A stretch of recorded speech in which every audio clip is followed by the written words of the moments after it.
Tu aimerais apprendre à faire ton premier enchaînement? Eh bien, t'as de la chance parce que ça se passe ici. Et maintenant.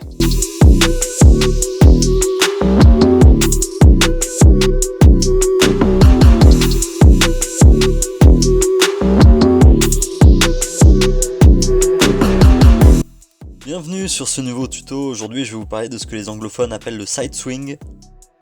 Juste une petite parenthèse avant qu'on commence. Ici, je vais vous présenter deux mouvements, mais il faut savoir que les noms des figures en corde à sauter sont en anglais. Donc ce que les anglophones appellent le southpaw, moi je vais appeler ça le demi-swing, et ce que les anglophones appellent le side swing, moi je vais appeler ça le swing complet. On va commencer avec le demi-swing parce que c'est le plus simple. J'ai juste une petite chose à vous dire dessus. Comme vous le voyez, il s'agit juste de faire une rotation à la corde sur le côté. Attardez-vous juste sur le mouvement de mes mains. Vous pouvez voir que la main qui est du côté de la rotation continue son mouvement habituel, alors que c'est la main opposée qui vient initier le mouvement.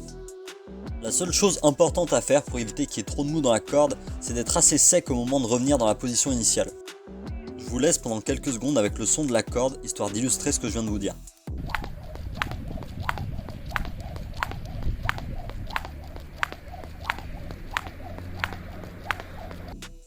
Voilà, c'était tout pour celui-là, il est vraiment simple. Maintenant, c'est juste à vous de pratiquer jusqu'à ce que ça rentre.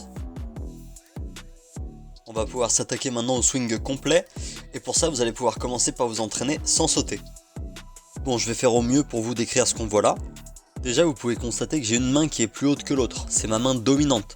Moi, je suis droitier, donc ma main dominante est ma main droite. Ceci étant dit, ça ne veut pas dire que vous ne pouvez pas inverser vos mains dominantes. Moi, le side swing, enfin le swing complet, je sais le faire des deux côtés, il n'y a pas de souci. Ça veut juste dire qu'au début, vous allez être plus à l'aise avec la main droite au-dessus. Et donc, une fois que vous maîtriserez comme ça, vous pourrez essayer avec la main gauche au-dessus. Revenons-en maintenant à ce qu'on voit à l'image. Et vous pouvez constater que c'est la main dominante, donc la main qui est au-dessus, qui a la plus grande amplitude de mouvement.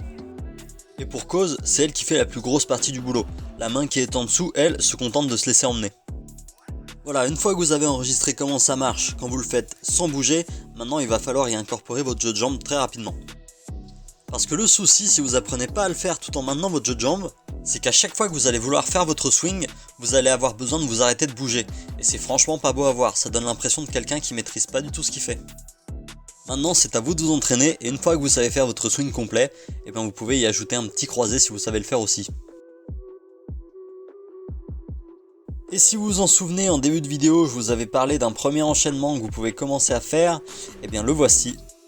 Là, vous me voyez le faire en courant parce qu'il fallait bien se décider, mais vous pouvez très bien le faire en boxer step, il n'y a aucun problème. Maintenant, on va décrypter ça ensemble sur le ralenti. Vous allez voir, c'est pas bien compliqué. Il s'agit juste d'un demi-swing d'un côté, puis de l'autre côté, puis d'un croisé, puis d'un swing complet.